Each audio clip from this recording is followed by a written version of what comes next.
Hey guys, I just want to let you know that I am now a certified spiritual life coach.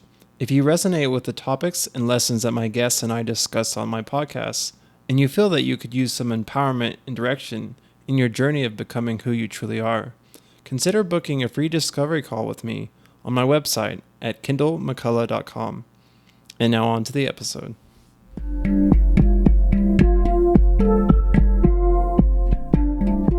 I'm excited today. I have my friend Christine Smith, another live podcast. It's great to have you in person, unlike a lot of my podcast episodes, and I think creates a special kind of energy. So thanks for being here. It's my pleasure. And yes, I love live. I love in person because our fields can join and it's in a different way than on technology. Mm-hmm. Right. Yeah. So why don't we tell us a little bit about yourself, who you are, a little bit of your background and upbringing and all the things. Just to touch on what's most relevant about what we're going to be talking about or why we're even together, which is all about spirituality. I'll just touch on that part. I was raised in the Christian church, barely, and a lot of it didn't resonate. And it's kind of interesting that Santa Claus played a role when I found out that adults were lying about Santa Claus. It was easy to make the jump to, they lie about a lot of things. And it helped me as I was questioning things, to be able to step away from it and go, wait a minute, maybe that's not all true. So I became an atheist pretty early. And I had asked my mom, somebody said something about God on the playground when I was in second grade. And I came home and asked my mom, and she said, I don't know.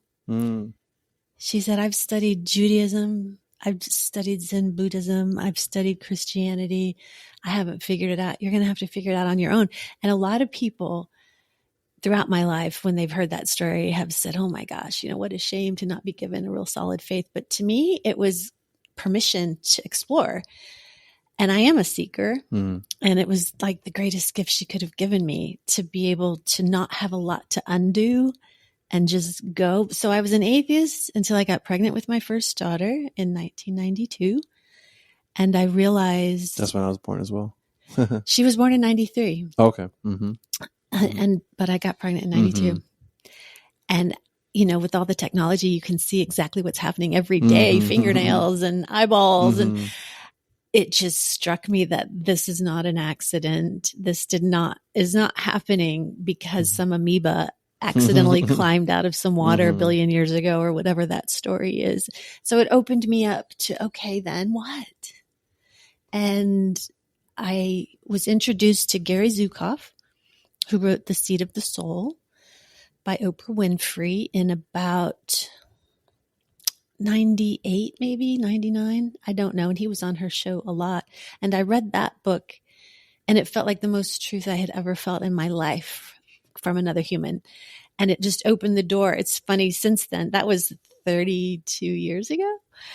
And since then, or no, less than that, but whatever, I've read a book or seen something, and I think, oh my gosh, this is it. And then I read something else and I think, oh my gosh, this is it. So I've learned to not run out and tell everybody the new truth that I've discovered, and as you've already witnessed, I reserve the right to change my mind at any time. I say that all the time because new information is always coming in, and I believe this is a lifelong journey. And being a curious seeker, I know that I'm going to be learning till my last breath. So that's kind of my journey to here, where I am now, which is a seeker. Yeah, I think so unique because most people either grew up religious or non-religious, and most people it's when they enter the 20s, kind of when they get out from their parents, that they kind of form their own beliefs, and that might change, might stay the same. But also having parents who are like, I've studied different things, which is also rare, and I don't know exactly, and so that gives you such freedom to find your own path from a young age. So that's really cool. And then just the miracle of childbirth and the intelligent design, you could say. And that leading you down the path of spirituality. So I love that. I think that's great. Yeah, it was such a gift. I've realized I'm 60 years old. It's been a 30-year journey, and I've realized how many people have way more layers of the onion they have to unpeel to get to the core of who they really are. I'm so grateful for that. What a gift. And if you, depending on your beliefs, if you go back to before I was born in my life plan, I'm sure I picked her for a reason. Yeah. Yeah. Yeah. I think that's another layer when you realize that before you were born, you may have made decisions about this life and what you're going to do, who you're going to be with, things like that. And that, I think, leads us down to an acceptance of our life and the way it unfolds, and an embrace of the lessons that we're learning. Yes, an appreciation for all of it. All of it. That is such a gift to realize every moment serves in some way or another. It's one of the hardest things for people to get, I think, especially in the dark times. Yeah, definitely. Yeah. Yeah. So I think today we want to talk about visions of a new earth. And we've talked personally about what that looks like. And so I'd love to share this conversation with the listeners. I'm super excited about it. I do want to just preemptively say, so I don't have to continue to say it throughout the conversation, that I'm fully aware everything I say is my beliefs and my perspective. I believe there's 8 billion people on the planet, 8 billion perspectives. Each has equal value. I'm never trying to change anybody's mind or make them think that what I believe is what I expect them to believe. It's one of the things I love the most about having conversations with people like you, the open-mindedness where we can challenge each other and say things and don't necessarily have to agree. And I believe that everyone has to get in touch with their inner compass and learn what resonates and what's dissonant. And just because it serves my journey does not mean it will serve theirs.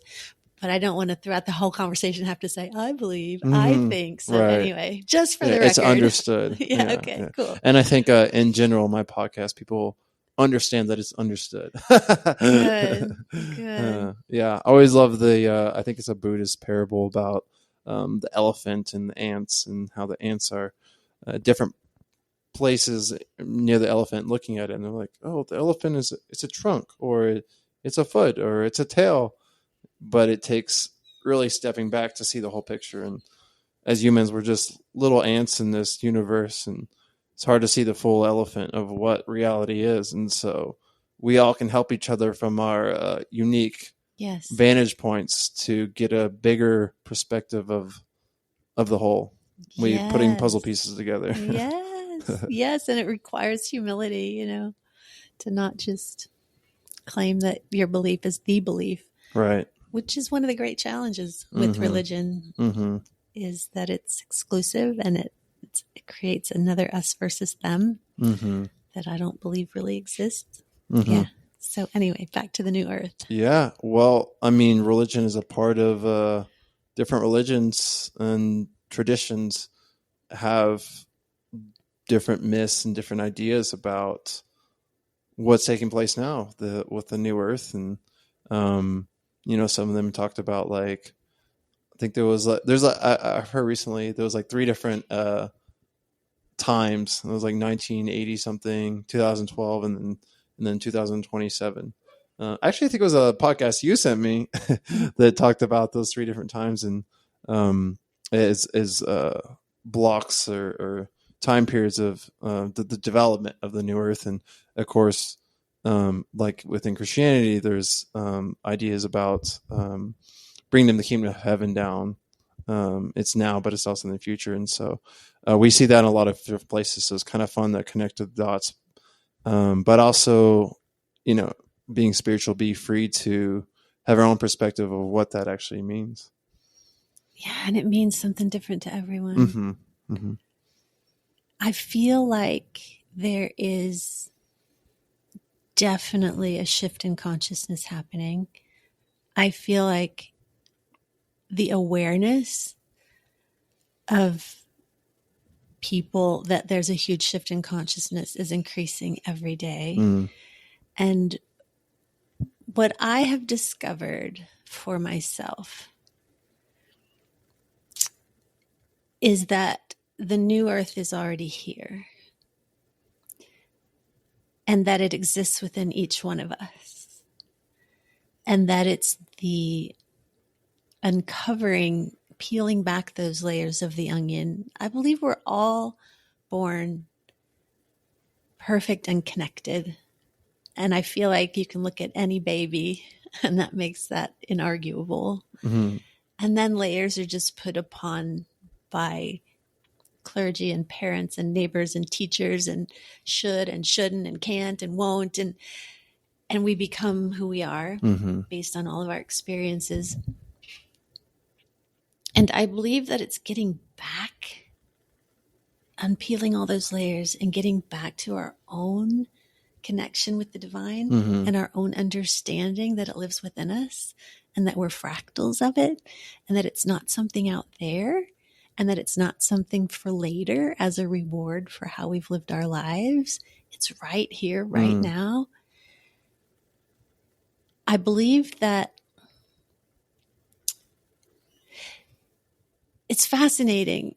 And I suspect you have this not problem, but challenge. And I bet a lot of your listeners do too, that when you're on this spiritual path, you're reading and you're listening to podcasts and you're watching videos and you keep what resonates and hopefully you dismiss what's dissonant. And from all of that, you form your own, what you believe and the way you think things work. Mm-hmm.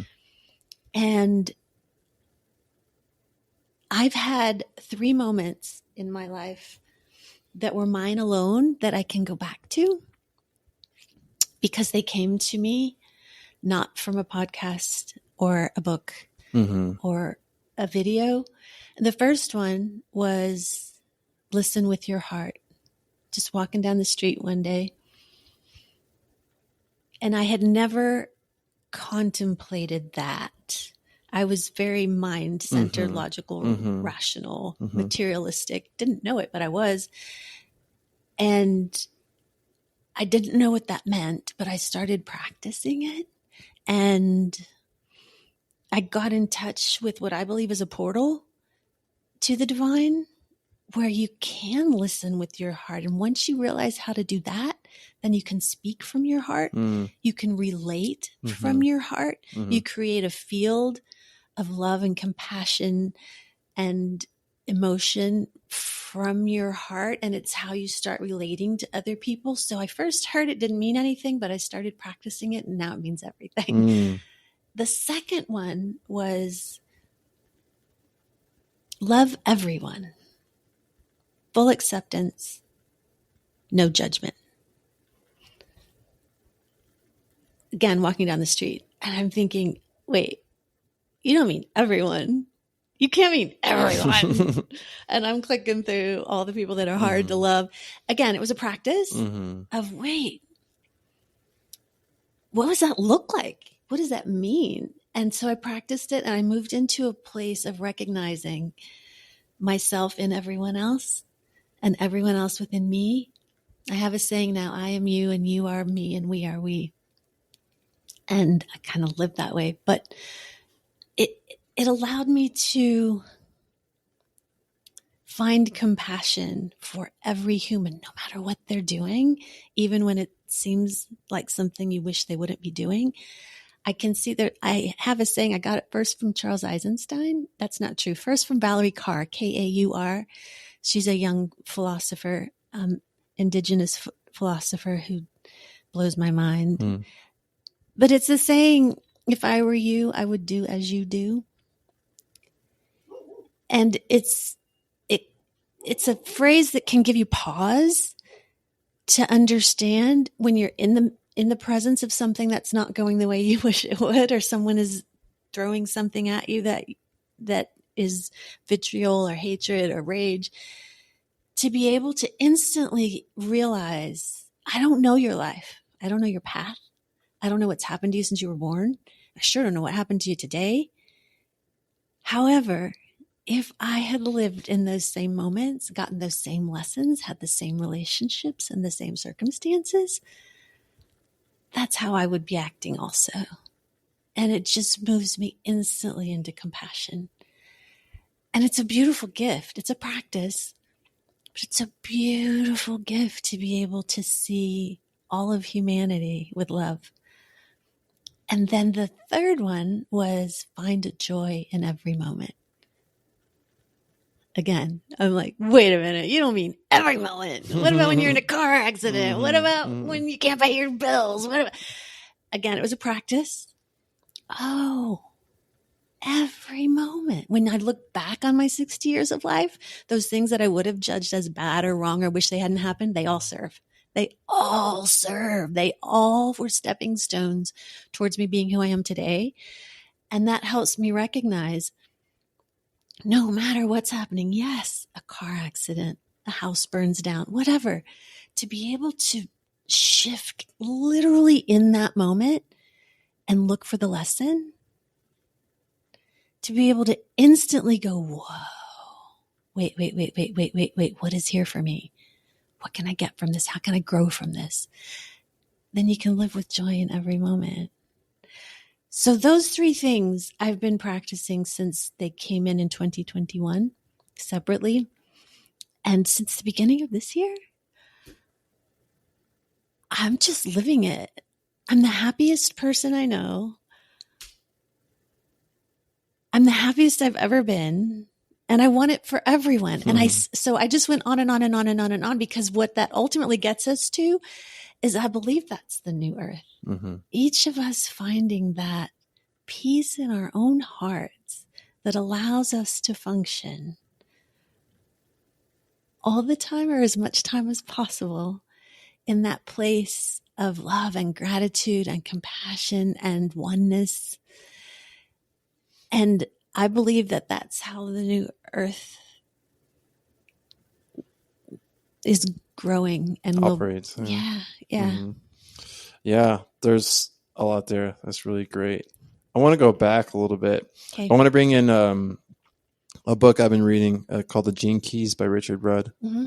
And because you were talking about how, two things about how on the spiritual journey we're looking at different things, different podcasts or books or whatever. There's a lot out there. Oh my gosh. And I was on that journey for a couple of years. And, because growing up in Christianity, you have your box of Christianity. And then depending on the Christianity you grew up in, but they could be more open or closed to other things. And mine was kind of in the middle. But there's a lot out there that I wasn't exposed to. So when I started my spiritual journey, I'm like, what all is out there? And my personality, I want to know it all, And so I really had to go out and look at a lot of different things.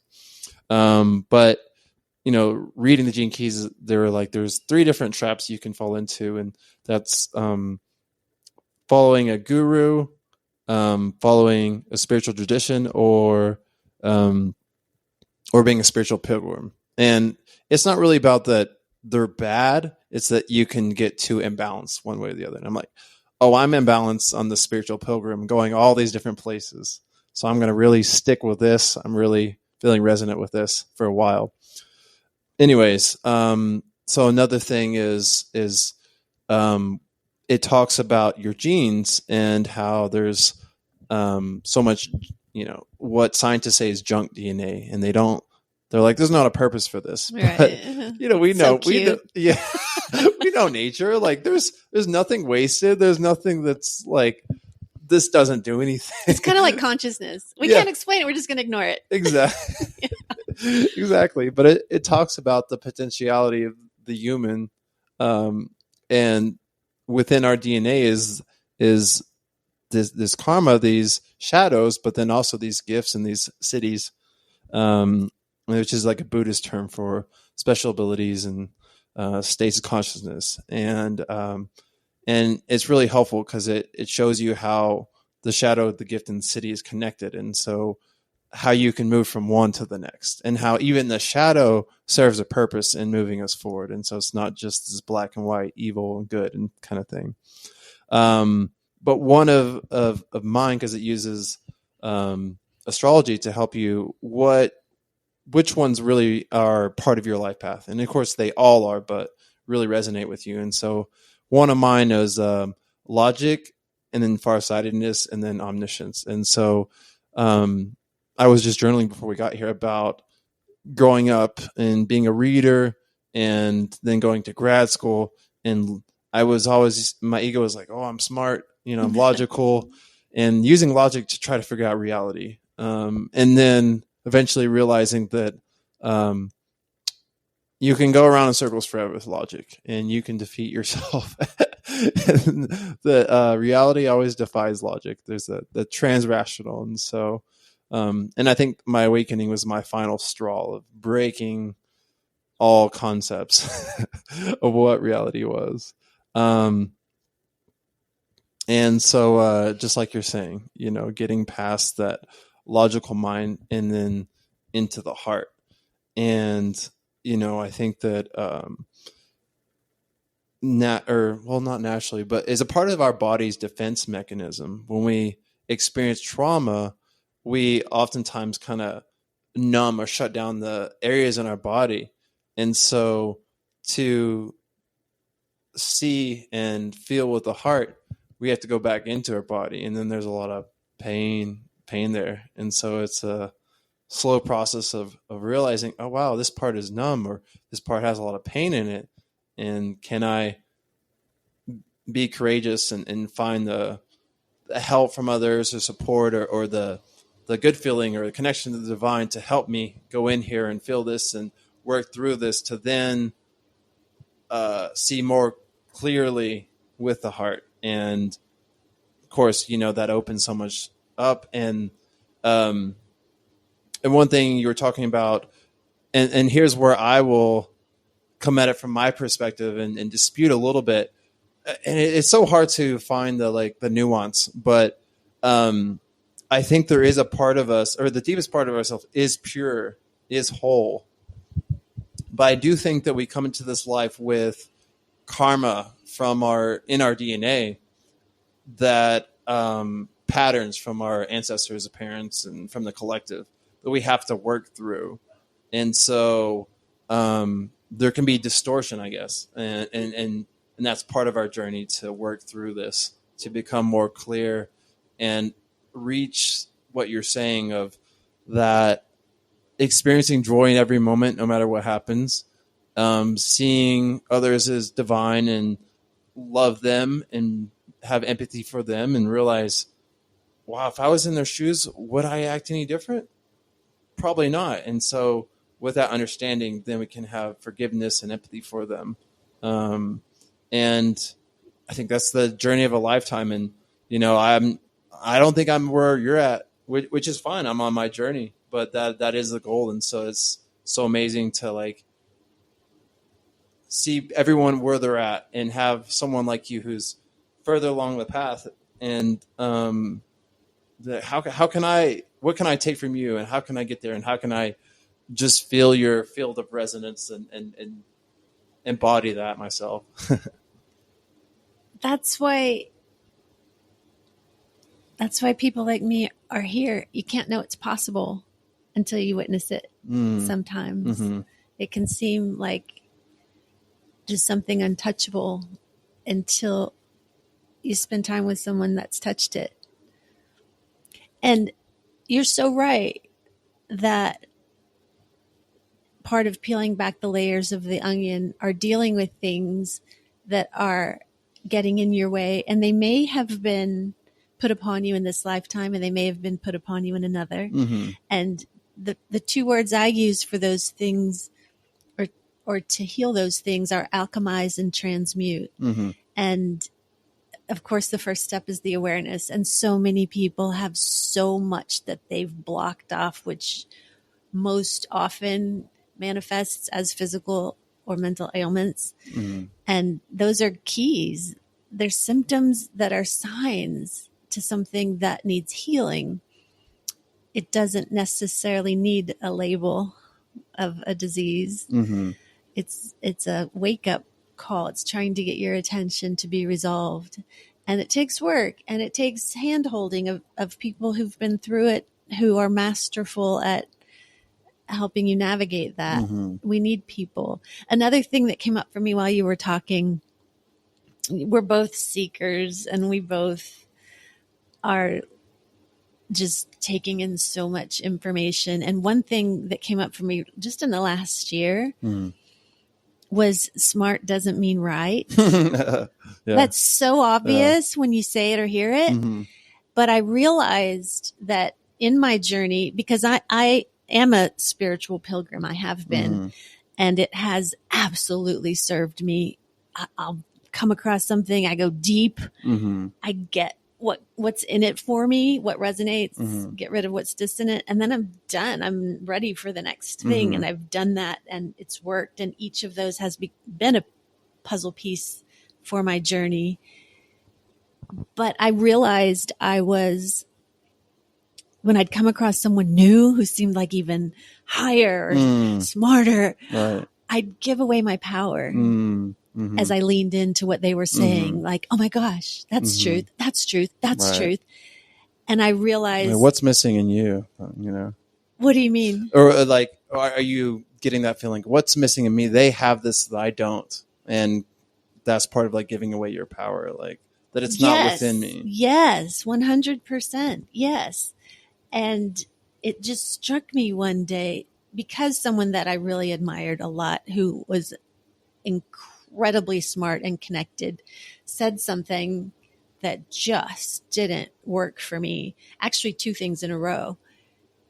So it made me pull back and be like, wait a minute. Mm-hmm. Wait a minute. I have been looking to them as if everything they say is gospel. Mm-hmm. And I've lost my discernment. And I realized that's when it came to me, smart doesn't mean right. Mm-hmm. And so just because someone seems super sharp or super connected or super on the path or whatever, I still got to figure out what's mine. Right. And give myself permission to do that. And then back to your comment of the guru. Mm-hmm. I don't believe there are gurus in the future. I do believe we're moving into a space away from the expert on the stage telling all of the people the truth. And we're more moving into a space of empowerment where we recognize that each of us has it within us. Mm-hmm. And if we're working with someone, the goal is to empower them to not need us, not sign them up at 2:00 on Friday for the rest of their lives. Mm-hmm.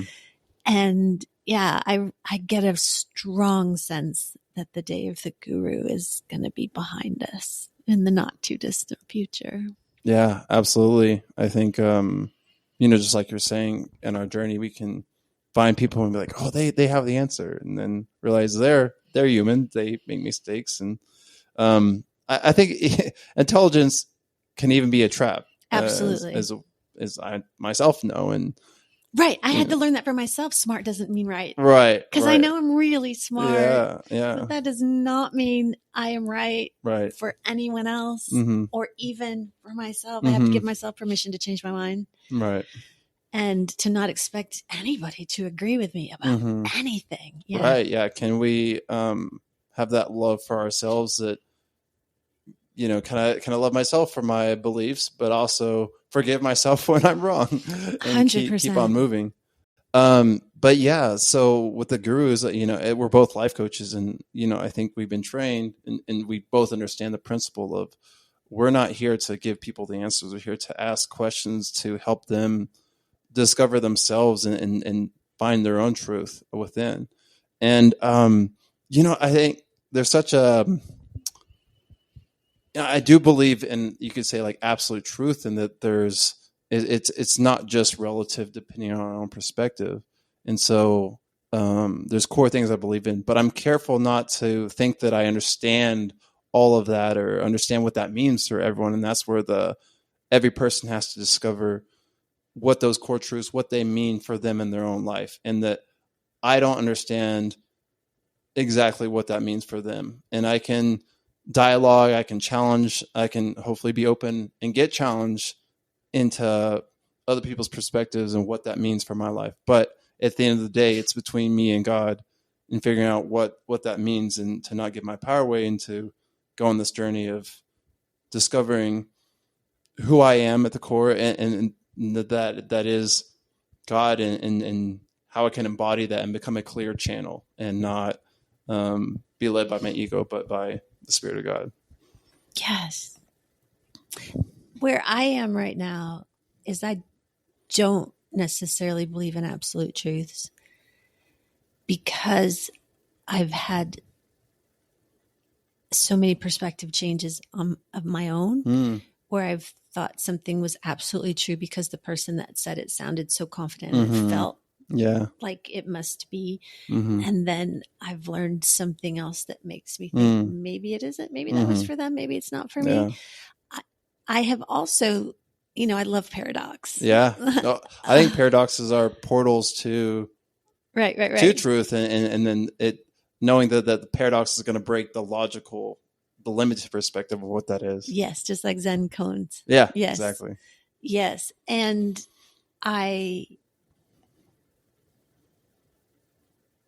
there are times I believe I don't know anything, and there are times I have intense, deep knowings, and they can't coexist, but they do.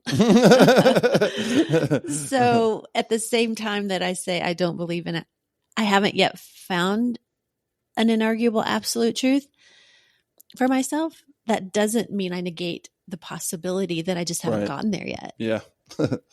Perhaps they do exist. And in fact, that brings us to the Codex Universalis, which is the Robert Edward Grant 18 Laws of the Universe. I'll send it to you. Okay, yeah. I've read it. I just got it about 10 days ago, and I've probably read it 10 times, and it will probably take me 100 more times. In fact, I'll probably stop reading them all and just focus on one, because it's so dense and feels like such fundamental truth in a whole new way. It's about the harmonics of the collective energy field and the individual energy field, and how they work and what to do with them and how to live with and by them. It's a lot. Yeah. It's a lot. And prior to that, what I would say is my most guiding Bible for now is Charles Eisenstein's book, The More Beautiful World Our Hearts Know Is Possible. It speaks to what I currently believe about how it's an inside job, and that doing the work to get your own resonance and alignment and balance and centeredness and connectedness is the goal. And once you do that and then practice it and get to where you can live it more and more, that becomes the foundation upon which you can then, just with your field, and I think you and I have talked about this before, but the way that just by the way you have protected and created your field affects everywhere you go, everything you do, every conversation you have, in ways that people don't even understand. Yeah. And maybe you don't even understand that. Totally. Yeah. Yeah, definitely. And I think that's helpful growing up Christian, and, you have this evangelical, you're supposed to spread the name of God and Jesus and convert people. But it's like, just by our field, we're affecting people. And totally. I mean, that can be a negative or a positive. And so it's our, the best way to make the change in the world is by starting with yourself. 100%. And I think so early in my life, I was really looking outward at the problems of the world and trying to figure it out. But then I realized that my perspective was mirroring my internal state, and I was just avoiding my own things because it was too hard or too painful or for me to handle. And then I was like, okay, so let me go inward. These are just distractions from my own thing. I'm just projecting outward and then really doing the inward work. And that's can make so much more progress. Oh my gosh, it's everything. Anybody that works with me has to stop watching the news. Yeah. It's a non-negotiable. Inviting that in just disrupts your ability to do your own work. You're bringing in a reality that isn't actually impacting you on a daily basis. Yeah. And at the same time, if we go back to everyone's path, I think there's, depending on the person, some people's path is to be in politics, I have a friend who's in law school, to be, maybe, look at the news or whatever, but it's like, go inward to find your path. And if that's part of your path, then get more involved, but don't let that distract you from your inward self and your path. And just figure that out. Don't let it consume you in a negative way that's not helpful for you. I hear what you're saying. And it's totally true. Everyone has to do their own thing. And of course, people want to watch the news and feel like they need to watch the news. And that means they're not ready to work with me. And that's okay. It's, it's inviting in distortion and disruption. And I believe that this is interesting. I have believed for a long time, about 30 years. There's a saying, and I've heard it different ways from different sources, but basically it's the same. Beware your thoughts. They become your words, that become your actions, that become your character, that become your destiny. And if you believe that each of those is inarguable, then it becomes true that your thoughts create your destiny. So let's start with figuring out how to work with our thoughts. Well, just recently it came up for me that it actually starts with the breath. That with every breath, we are inviting in part of what's going to become our energetic field, and to be consciously aware of that and what you're breathing in. It's new and I'm just now practicing it, but it's an added step to my journey that I haven't had before. That really means pay attention to your breath. It becomes your destiny. Yeah. I mean, life starts and ends with breath. Right. The first and the last. It's fundamental. And that's been a big part of, just like we're talking about the heart, to feel the heart and live through that, you have to be able to breathe through your heart.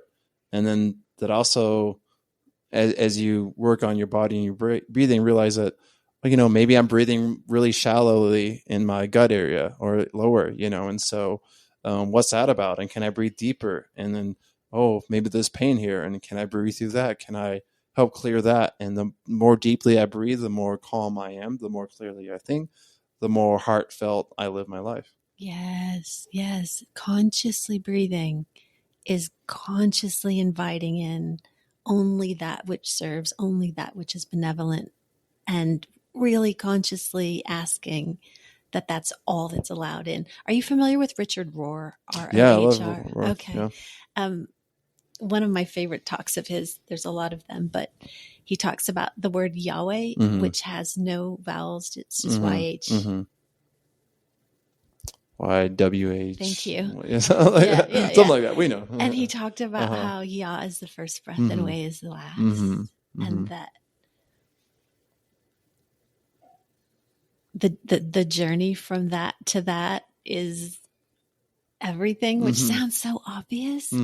But I would guess that 90, probably more, but let's just be generous, 90% of people are completely unaware of their power to impact and drive what that journey is. So many people are just flailing about, living their lives.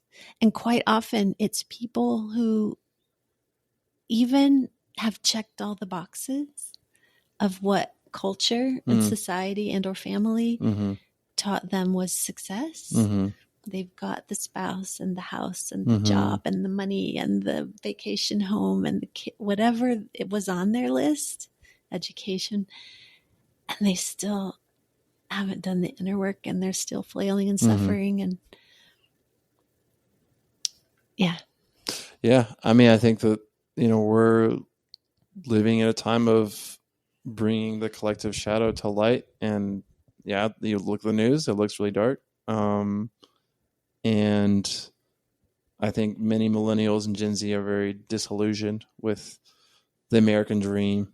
But I think that's a good thing. And that shows us that it's not the road to fulfillment and contentment and love, and it beckons us to go inward.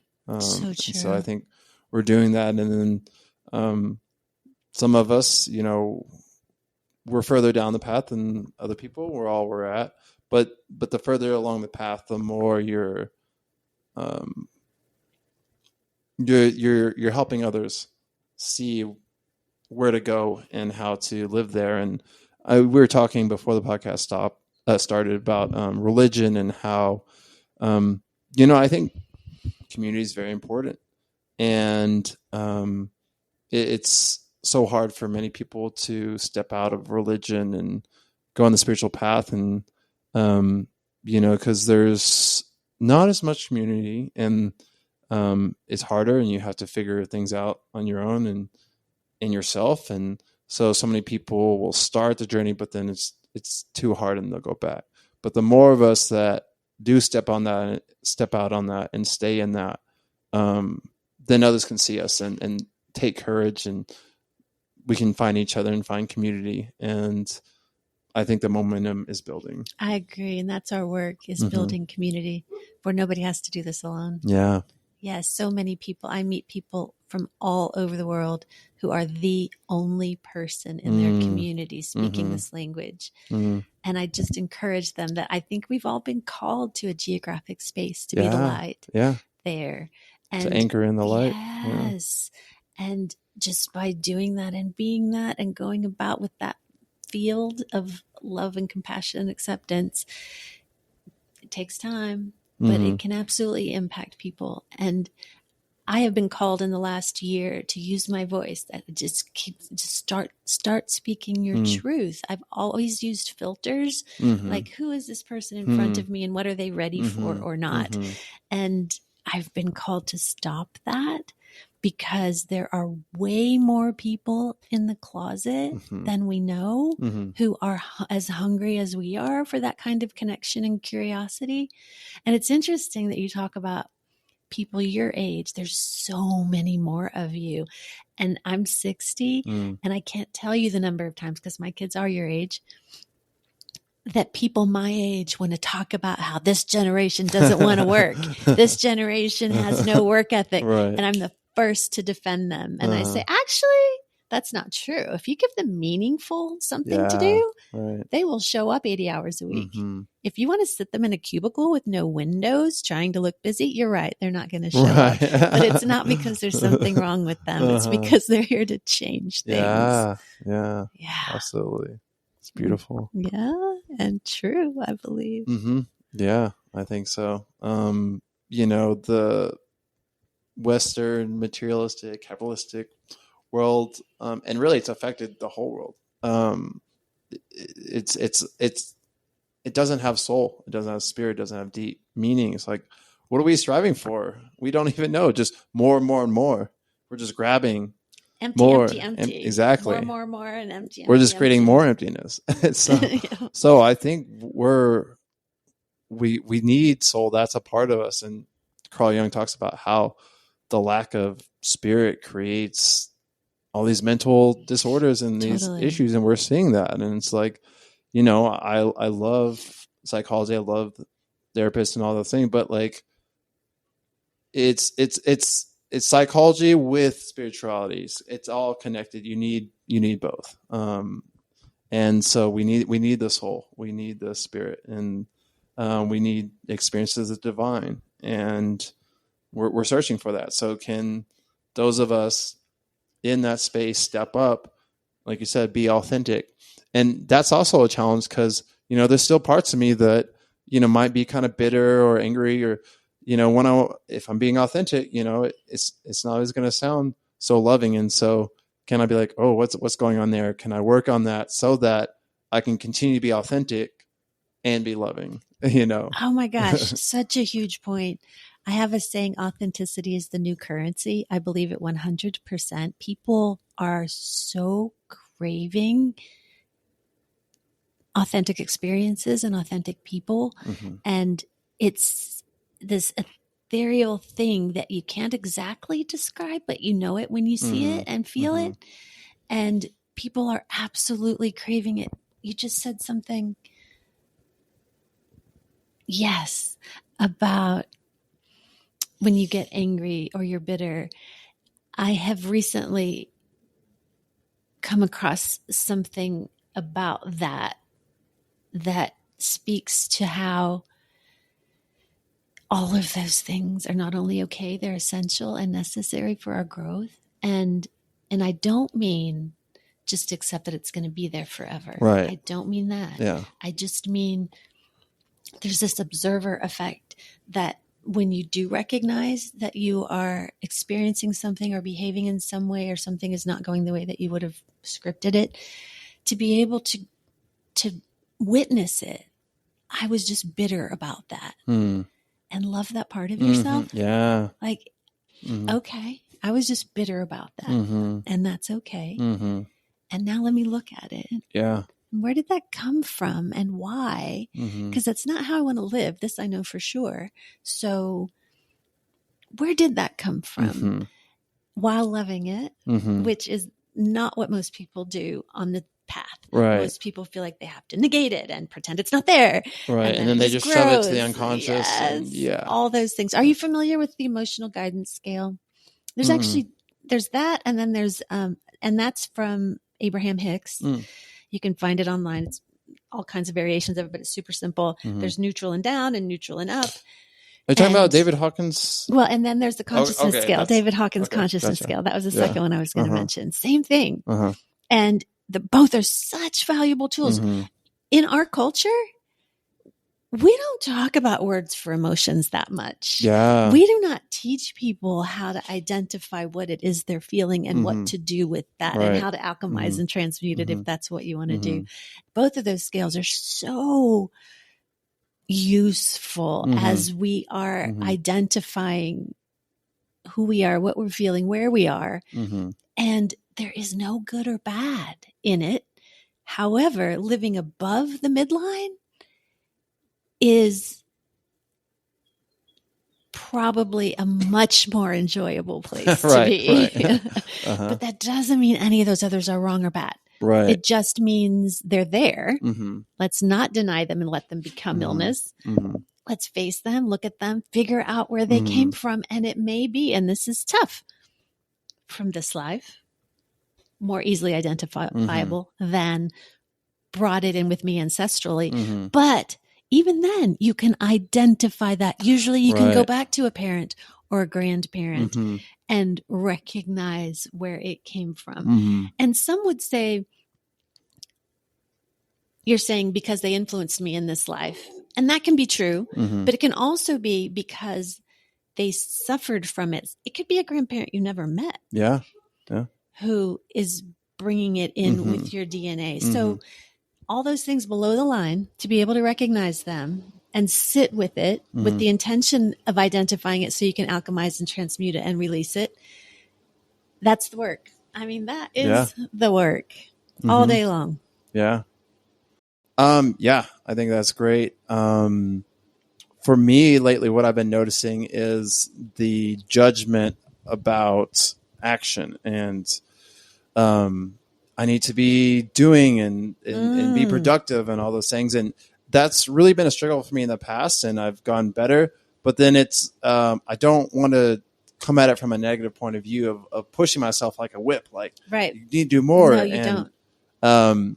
And so now I'm coming at it myself instead of this judgment and pushing myself. I'm coming at myself with compassion. That's the word that's really been coming to mind. And just using that word in meditation, kind of like a mantra, it's helped me feel more and open up. Because there's that trap of trying to be with what is, but then there's the ego's pushing down things, trying to not bring into conscious. And whenever I have compassion instead of judgment, it allows those things to come up without me having judgment. And so they'll come up instead of just being pushed down. But then also in my life, why am I tired? And then before, if I was tired, I would have to like distract myself or be on my phone or something, which isn't really resting anyways, to get myself to actually rest. But now I'm just like, I have compassion for myself, and then I actually take intentional rest, which actually helps to then be productive. And then,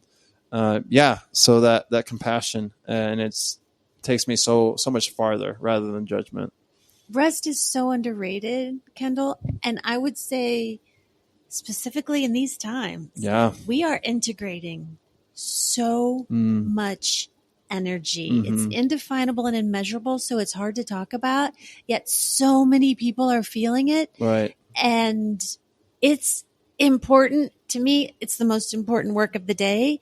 And so when we're called to rest, it's super important to listen to your body and do it and take the time to allow it, because even if we're sleeping, there's a lot happening and a lot going on. Mm-hmm. And to your point about meditation, that's another thing about, if you want to work with me, you have to be willing to have a meditation practice. Mm-hmm. I don't believe someone can function fully without one. Now, what that means is different for different people. And quite often I meet people who say, I can't meditate, tried it, didn't work. And to me, all that means is they were told it was one thing that didn't fit with them. Mm-hmm. And it isn't one thing. Mm-hmm. There's 1,000 different ways to meditate, in my opinion, and finding the one that works for you. To me, meditation is working on that divine connection, giving space and time and an energetic field that allows for it. And that takes practice. People who don't speak this language and have never done that, they don't even know that that's possible. What do you mean I have divinity within me? What do you mean I can connect to it? But that's the work, is figuring that out and getting your own voice. So you don't need a guru. So figuring out some kind of a meditation practice, which means giving yourself stillness every day. And I believe it needs to be first thing in the morning before you start your day, because I believe it lays the foundation. Yeah. Other people would argue other things, that it's good anytime, and I believe that too. In fact, I'm kind of a walking meditation now. It's kind of all the time. Right. But it takes time to get there. Right. Yeah. Oh, yeah. Speaking of meditation and breath, what I've been doing for a couple months now is in the mornings, and most of the time I have time, but sometimes I don't. And I'm blessed that I can, but I'll go sit down and I'll take 100 deep breaths outside in the morning. Outside. Yes. Yeah. Nature. Mm-hmm. Nature. What a gift. What a teacher. People don't spend enough time in nature. Even if it's just, have you seen the movie Grounding? Mm-mm. Even if it's just putting the bottoms of your feet on grass or dirt or whatever part of nature you have access to once a day, just tapping into that connection just once a day. So powerful. Mm-hmm. Lots of other things about nature are great teachers too, but that's an easy, simple thing to commit to. Mm-hmm. Yeah. And ever since we've had rubber-soled shoes that we put on children starting when they first start walking, that negates that energetic connection. Mm-hmm. Yeah. Yeah. Yeah. Walk around barefoot as much as possible. Yeah. But have you? I might have mentioned this. Have you seen or heard the podcast, the telepathy tapes? I believe I mentioned it to you. Oh, you know what? Yeah, you mentioned it to me, and then you alerted me to the fact that there's more episodes. Oh, right. I've been listening to talk tracks. Yeah, the talk tracks. Right. Yeah. So you listened to them? I did. Yeah, they're great. But yeah, I think that's a part of the New Earth is people coming in with a greater connection to spirit, abilities, telepathy, stuff like that, and that gets past so much dogma of like, well, Oh my number one, gosh. this is possible. Number two, we can get past language and different words we use, and people like, oh, these words are acceptable and I believe this, but if it's said in these different other words, then that's evil, or that makes me scared, offensive. If we get past all that language to telepathy, oh, this is what you're saying, and I connected to this, and that brings oneness and connection, and clears all the dogma.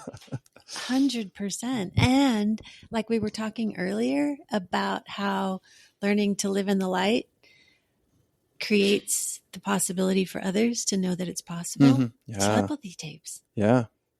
Those people are here to show us it's possible. Right.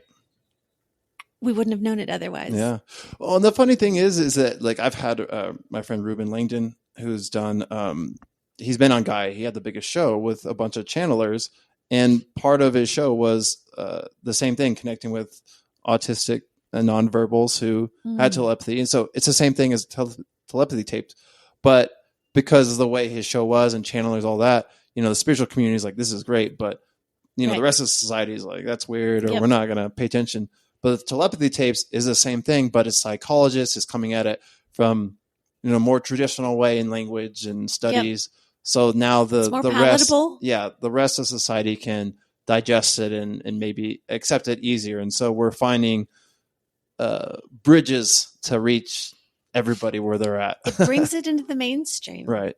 It makes it easier to talk about in all company. Mm-hmm. Mm-hmm. And I loved the Talk Tracks episode with the cynic or skeptic. Oh, yes. Who came at it to prove it was wrong. Right. That's the best. Yeah. Yeah. And engineer, very detailed and very like specific. But then it's like, oh, this is real. This is right. Try my best. Yes. One of the speakers at the conference that I was just at has a book called The Ancient Secrets of Healing. And it came about in the same way. His name is Dr. Clint Rogers. And there was a doctor, he's passed now. His name was Dr. Naram, and he's from India, and he can read your pulse and tell you what's wrong with you and diagnose what you need to do to fix it. And Dr. Clint Rogers was getting his PhD, and he was like, that's bullshit. And I'm going to prove it. So he goes to spend time with Dr. Naram, and of course realized it's real and became his student. One of the funniest things he told, I hadn't heard this before, was that he had spent a little time with Dr. Naram, was getting to know him, and was starting to figure out the process. And he said he wanted to be one of his students. And Dr. Naram kind of laughed, and he said, oh, Clint, you reminded me so much of myself. So lost and out of control, like the things that he wouldn't have wanted to hear. He was expecting in a to hear, loving way. oh yes, you're so bright and interested, and he got the opposite. So Dr. Naram sent him to Tibet, to an orphanage in Tibet. Oh, wow. To experience love in the most intense way, to open his heart, and then he could come back and be a student. Wow. Anyway, I love that when skeptics, especially materialistic, logical, rational skeptics, go to try to prove something wrong. And, telepathy has been around forever. There's all the government experiences and everything, but they all have either been just on the edges or easy for a skeptic to dismiss. Well, yeah, but, and the telepathy tapes just kind of, we're chipping away, and we haven't even mentioned like ETs and disclosure, and they're having congressional hearings about it, but we don't hear the stuff in the news. But it's there. It's there if you wanna look into it. It'll be on the news when it serves the people. Right. And that's the thing is, in control of the news. Those of us on the other side in the spiritual community, can we be patient in everyone's journey where they're at, and actually not just what's healthy for them, what are they ready to hear? And sometimes life is like, it's time to shake things up. It's time to cause a little chaos and blow your mind. But sometimes it's time to go slow and digest things one at a time and take your journey. And it's like, oh, I've been there. I've needed things to be slow. I've needed to take things one step at a time. And other times life is like, let me blow your mind. And such a good point. Right. Such a good point in this community. to recognize Mm-hmm. that everyone is at a different place and they're all just fine, Mm-hmm. and to not get caught up in thinking my job is to rock everybody's world Right. and make sure they know the Yeah. truth. And that comes with our own lack of being able to love ourselves, and can I accept and love myself, my beliefs, and where I'm at without needing others to be right there with me. Yes. Yes. That respect for wherever anyone is on their journey. Yes. So important, because you can't drag anyone anywhere kicking and screaming. And why would you Right. want to? Yeah. Because I don't know their journey. Yeah. Force never works. It may coerce someone to for a certain amount of time to a certain degree, but that's not healthy, and that's going to backfire in the long run. Right. And it's not from the heart and Right. from the gut. It's Mm-hmm. from them. Okay, you can get them to say that thing that you want them to say, Mm-hmm. but if they don't integrate it as their own, it doesn't serve. That's one of my challenges with all religions is the quite often focus on not questioning Right. and not being curious and not asking questions and saying, this is the truth, period, end of story, accept it. Yeah, part of my challenge with all religions. Oh yeah, for sure. And I mean, that can go with science or even spirituality, like you have to believe these certain things about so right. dogma can sneak in everywhere. Oh, it's so important to can sneak into ourselves. Absolutely. And I love it when somebody calls me on it. I think I've told you I have this person that I call my 11-year-old mentor, and she'll, if you say something that contradicts something you said before, she'll just call you on it. And it's so beautiful. I wish that we could all get more comfortable with doing that from love and compassion, where and intention. We haven't talked about intention, but gosh, that's so important. And to question someone else's truth or statement or belief with the intention of love and compassion feels so different than questioning it from a place of judgment. And I love conversations where we can disagree, have different opinions, and know that it comes from love and compassion and no judgment. And I can accept that you think something different than I think. That's my favorite thing. Yeah, I agree. I mean, it's hard, but it's so rewarding and so special. And that's part of the new earth. And I think that, these days it's so easy not to have relationships or close relationships or superficial things. And, we're so isolated and disconnected. And so can we be intentional about spending time with each other to develop deep relationships so that we know that we love each other, that we're trying to learn to understand each other, and then recognize that safety to confront each other in a loving way, be able to accept that and benefit from that. And that doesn't happen in superficial relationships. No. I was just talking, two different things came up for me when you were just talking. One, I believe every long-term relationship requires love, trust, and respect. And any healthy, whether it's family, friends, whatever. And when you're coming from love, trust, and respect, then you can question each other. And then the other thing that came up for me was just last night with a different friend, I was having a conversation about how I've dropped the word like-minded and I use open-minded instead. And it came from a political conversation when somebody was saying, oh my gosh, it's just so nice to be in a group with a bunch of like-minded people. And it just hit me like, I don't want to be in a group of a bunch of like-minded people. Don't want an echo chamber. Where's the growth in that? I want them to be open-minded and challenge me to think differently, see things differently, hear their point of view. And what's super cool, again, paradox, you can have a point of view that I don't share. And I can have an opposing, not really opposing, but let's just use that word, point of view. And they can exist in the same space. Right. Because there's your journey, there's my journey, there's your perspective, there's my perspective. You could be going this way and I could be going this way. So whatever that is that you just said wouldn't serve my journey. Whatever it is I just said wouldn't serve yours. But they can coexist. Yeah. It helps us recognize that our beliefs are not all of who we are, and they change. And so we can allow that for other people and recognize I can still be in myself and even with someone else and differing, and I can allow that, and that's not an attack on me, and I can learn from that. I embrace it. Yeah. I love nothing more than when somebody says something and it bounces, like it just does not feel like truth to me. And then I leave thinking about it, and I sleep, and I wake up, and it gets into my meditation. And sometimes 24 hours later, sometimes a year later, I'm like, okay, I get that. Actually makes sense to me now. I can take that in. That's the best. That's where growing comes from. And to your point about deep conversations, again, last night with a friend, we were just talking about how when you have few people to talk to about this kind of stuff, it can just loop around in your brain. And sometimes in conversation, I'll hear myself saying something I didn't even know I thought. Yeah. Verbal processing. I'll catch myself. Oh, I love that term. Or I'll catch myself saying something and be like, wait, sorry, can I retract that? I don't actually think that.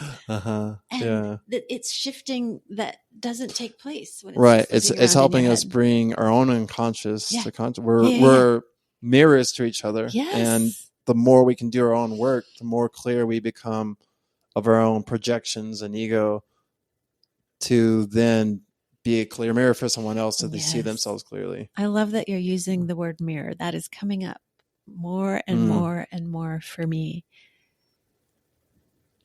in a lot of different ways. Yes, that kind of our whole lives are a mirror for whatever it is that we're projecting and living right now.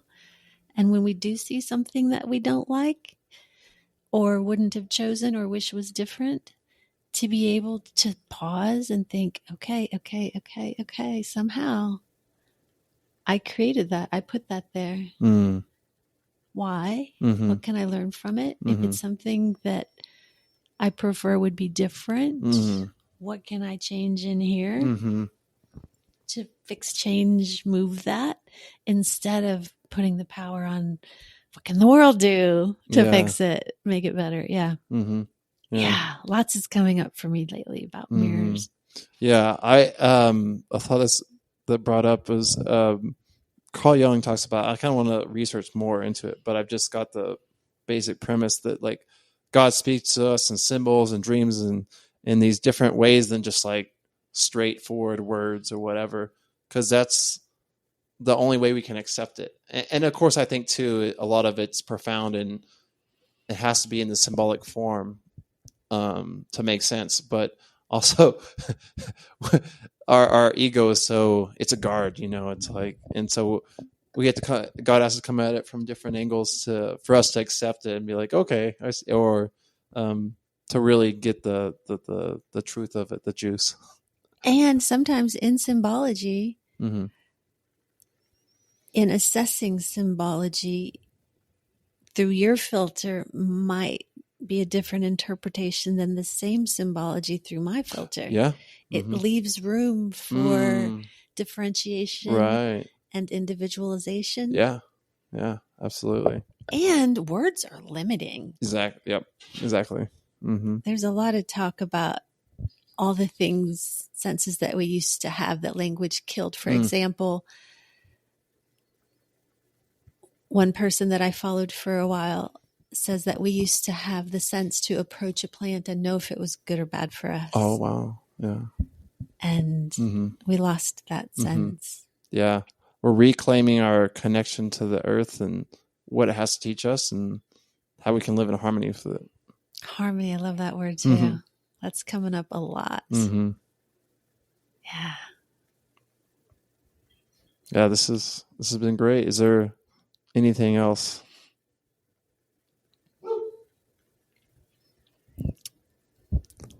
He wants it to end. I just am so incredibly grateful for people like you and for conversations like this and for what appears to be an opening of hearts and Mm-hmm. minds Mm-hmm. towards wanting to lean in to these conversations. I consider myself a seed planter, like just in this practice of learning to speak my truth more.